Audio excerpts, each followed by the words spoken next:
I never thought one person could erase every boundary I had built for myself. Nico wasn't supposed to be mine. He wasn't supposed to be anything more than a friend, a passing face in my life. Yet every time he leaned closer, every time his voice slipped into quiet, I lost myself. I couldn't tell where his breath ended and mine began, where his touch stopped and mine started. Nights when it became an escape, a place where right and wrong blurred into pure desire. Looking back now, I realize Nico didn't just touch me, he consumed me. The first time Nico brushed against me, it wasn't even intentional. His arm slid past mine in the crowded gallery, the faint warmth of his skin sparking something I wasn't prepared for. My chest tightened, a heat rushed through me, and for a second, I froze. He looked at me, smirk tugging at his lips, like he knew exactly what he was doing. I should have stepped back, but instead, I leaned in.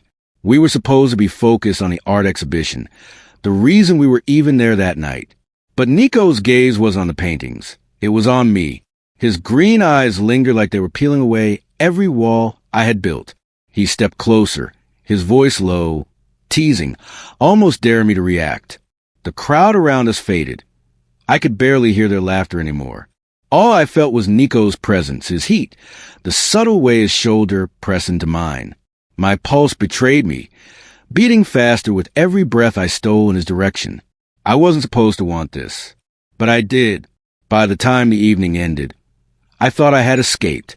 I thought maybe it was just a moment, an accident that wouldn't matter once we said goodbye. But fate had other plans. The rain had started outside, sharp and relentless, leaving the streets slick. Nico offered to walk me home, his grin playful, his jacket slung casually over his shoulder. "Can't have you slipping out here alone," he said. I should have said no. I should have taken a chance to run from whatever this was. But instead, I nodded, and with every step we took under the storm, something between us grew louder than the thunder above. It wasn't the rain that left me trembling. It was him. When we reached my door, Nico didn't rush to leave. He lingered under the awning, drops of water clinging to his hair, darkening his shirt until it hugged his body. My eyes betrayed me, sliding over him, memorizing every curve and shadow. "You're staring," he said with that infuriating smirk. I swallowed hard, shaking my head. "You're imagining things." "Am I?" His voice dropped, a dangerous whisper, as he stepped closer, close enough that I could feel the storm's chill on his skin, mixed with the heat radiating from him. I backed against the door, heartbeat unsteady, breath caught somewhere between fear and longing. The storm was outside, but the fire was between us. Nico didn't push. He didn't need to.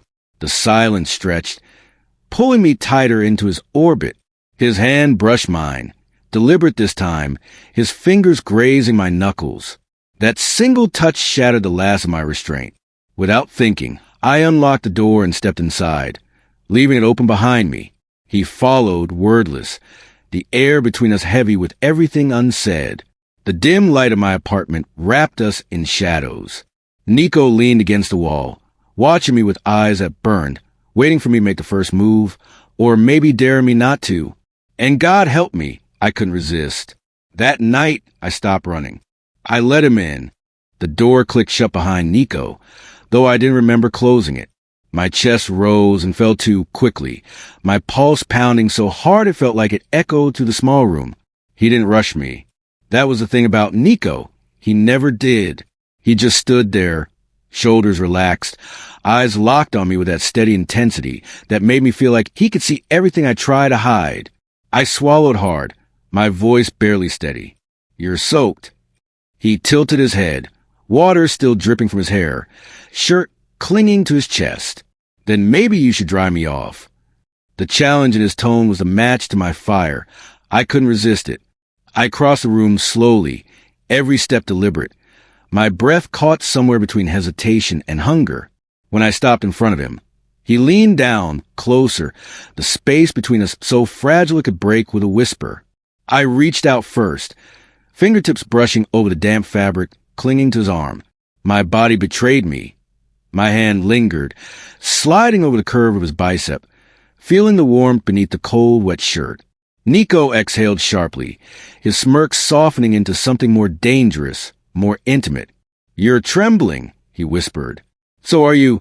I shot back, though my voice broke halfway. We both knew it wasn't fear, it was anticipation. The first touch of his lips against mine erased everything. It wasn't a soft kiss.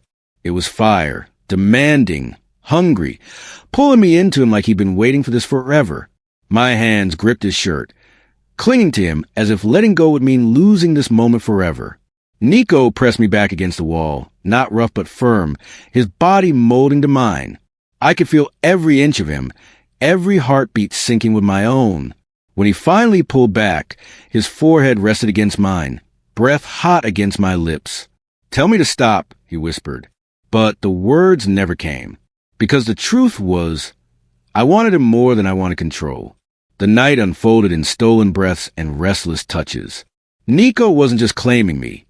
He was breaking down every wall I had built, replacing them with something raw and unstoppable. His hands explored, memorizing the shape of me, while mine traced the lines of his back, the strength beneath his soaked shirt. Every kiss deepened. Every movement blurred the line between where I ended and where he began. It wasn't just physical, it was consuming.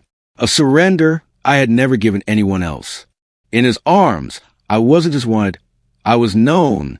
Time disappeared. The storm outside raged on, but inside, the world narrowed to nothing but Nico. The taste of him, the weight of him, the way he whispered my name like a vow. I pulled him closer, desperate, greedy, unwilling to let even an inch of space exist between us. He responded with the same urgency, like we were both afraid that if we stopped, everything would collapse. But somewhere in the chaos, something softer crept in, the way his thumb brushed across my cheek, the way his lips slowed, lingering instead of devouring. Beneath the fire, there was something else, something terrifying, love. When the storm finally quieted, we were tangled together on my bed, the room heavy with silence and the scent of rain to the open window. Nico's hand rested over my chest, his fingers drawing lazy circles over my skin. I stared at the ceiling, every nerve in my body still alive, still humming with what had just happened. "You regret it?" he asked softly, almost like he already knew the answer. I turned to him, meeting those green eyes that had undone me from the start. "No," I said without hesitation. "I think I regret waiting this long." His smile in that moment wasn't victory. It was relief. We stayed like that, breathing each other in, speaking only in quiet whispers. Every word pulled me deeper. Every glance tethered me tighter to him. I realized then, it wasn't just desire. It wasn't just a storm of passion that had overtaken us. It was the way Nico had been there all along, patient, steady, waiting for me to stop running. And now, I couldn't run even if I tried. Because somewhere between the first accidental touch and this night, Nico had become more than temptation. He had become the place I belonged. With him, I wasn't lost. I was finally found. The morning light spilled across the room, golden and quiet. Nico stirred beside me, his arms still draped over my waist, his breath steady against my neck. I thought about all the ways I could complicate this. How I could pull away, how I could let fear rebuild the walls I had broken. But then he shifted closer in his sleep, holding me like I was something worth keeping. And I knew this wasn't just a night I'd remember. This was the beginning of something I couldn't escape, and didn't want to, because with Nico, I had finally forgotten where I ended and he began.